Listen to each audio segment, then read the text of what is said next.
All right, so the second player on this NBA draft player profiles is Chet Holmgren from Gonzaga. He was the number one high school recruit coming out of high school last year, um, and he chose Gonzaga in the West Coast Conference. Not a great conference, but a good basketball school.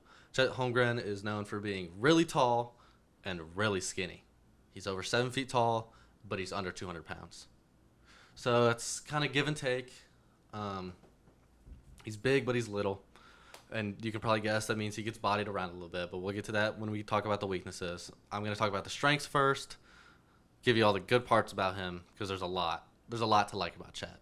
And then I'll give you all the bad parts about him, the stuff that you're like, "Oh, is he going to translate to the NBA?" So good parts. He is a terrific shot blocker. One of the best in college basketball this year. He has such great feel for it. He has such great timing for it. He's just a great shot blocker in college, and he will be a good shot blocker in the NBA. Um, he's just a good rim protector. He's just big, and he's got a big wingspan, and he's got great feel for where he should be. He's also maybe the most versatile player at pick and roll defense in this draft class. He's he's super long. Like I said, his wingspan is crazy, and his mobility is really good because he's light, and he's got light feet. He's not too heavy footed. He can turn his hips well if he has to go up and guard the guard. He can hedge, and he can play drop coverage. I personally would do a healthy mix of both of them, depending on the personnel. If he was going against Trey Young, and Trey Young and John Collins were spamming screens, then he would have to hedge because Trey Young is that guy. He can just shoot like that. But if he's going against, I don't know, someone that can't shoot like crazy, like, I don't know, like Mike Conley, that was just a random name I thought of. Don't take no disrespect to Mike Conley. But he will probably play drop coverage there. Um, he's got great IQ on the pick and rolls. So I, it's he knows what to do. He knows where to be. He's like I've already talked about. He's good at switching because he's so fast and mobile. Not super fast, but he's mobile. He's laterally quick. He's got good hands. Um, he's just a good pick and roll defender because he's super versatile. Like I've said, he got hit, and tying into that, he's got decent perimeter defense. So this is why I think he could turn into a four easily if you're running two bigs. It'd be a pretty good thing to do, especially against small ball lineups, because that's the small ball four isn't going to body him too much, and he's got probably several inches on the small ball four. Um, so that's promising with his perimeter defense because small ball fours normally hang around the 3 point line and are a little bit quicker. So he's a decent perimeter defender.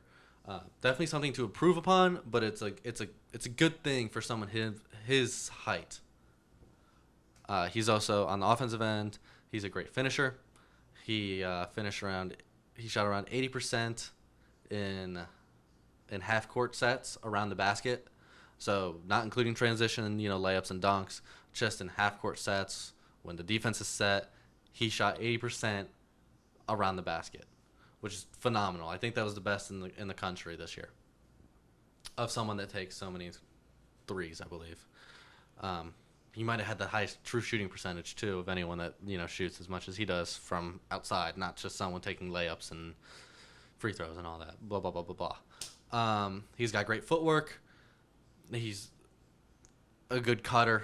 He knows where to be. He's got a huge catch radius because his arms are like super long. Obviously, his wingspan is well over 7 feet. So his catch radius is huge.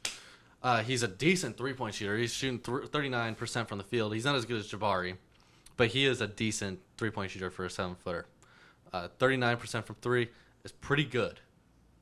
It's pretty good for a college 7 footer. And a lot of them were transition pull up threes, like Jabari. They both are very good at that. Whether it be him bringing the ball up the court or him trailing, and whoever's bringing the ball up the court just kick it to him wide open and makes it. He's also got a good handle for a 7 footer. I say he's got a good handle for a 7-footer, but you're like, yeah, 7-footers don't really have handles like that. But no, he's got a good handle for a 7-footer. He can control the rock when he's dribbling. Um, we're gonna get into the cons a little bit now. Going off of that, he's got a good handle. Ball security is a little bit of an issue for me. It's a little suspect when he's not dribbling it, when he picks up his dribble and he's looking for a pass, or he's going into a shot, or he's just grabbed a rebound. He's not like holding onto the ball as tight as he should be, and he's prone to get it poked out. He can disappear. I'm gonna keep on the offense. He can disappear a little bit on offense when he needs to create his own shot. When it's like, hey, we need you to go get a bucket, go work your magic. He doesn't have too much magic to work. He's way better at getting open off ball, having off ball screen set up for him, plays drawn up for him, cuts off ball, stuff like that. He's not great at like creating his own shot.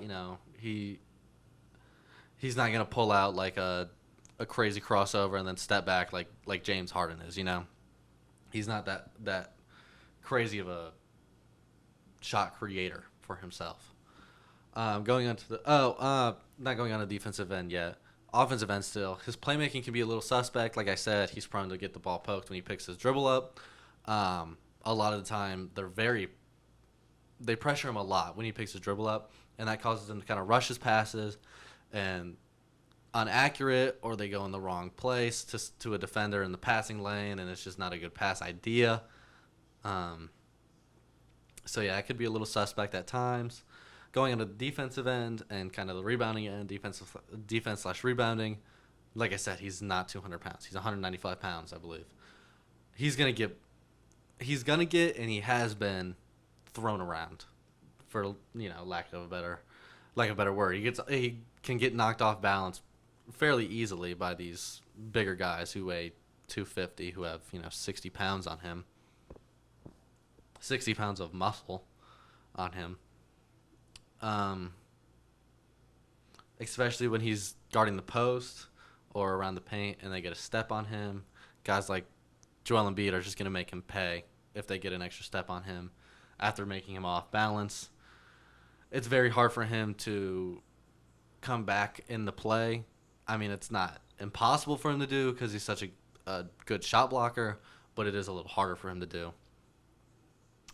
And the same thing can go for rebounding. When he's got knocked off, just like on defense, he's at a severe disadvantage because he's off balance. He's not really, you can't really jump as high as you normally would when you're off balance. It's obvious, right? He shows effort when he's rebounding, which you expect from a 7-footer, but he doesn't completely get it, for lack of a better term. Like he doesn't always get the rebound. He shows effort. He'll get a tip, but he doesn't always come down with the ball. Whether that be one of his teammates or a player on the other team for an offensive board or a defensive board. But yeah, I don't think there will be a problem with him bulking up. I think NBA weight rooms are just different than college and high school. He bulked up a little bit in college, but NBA's a totally different ball game. He could go either way. He could be a unicorn. He could be like Porzingis and really get big and stronger, or he could just phase out because he's so little and I don't want to say weak, but weak. I think he's going to go second. I think Jabari should go 1, but I've seen where Chet goes 1. I've seen a couple mock drafts like that. I don't agree with them. I don't think Chet is the best player in the draft. I think Jabari is, like I said in the last episode, but I think Chet is a good number 2. So yeah, I expect Chet to go to the Thunder.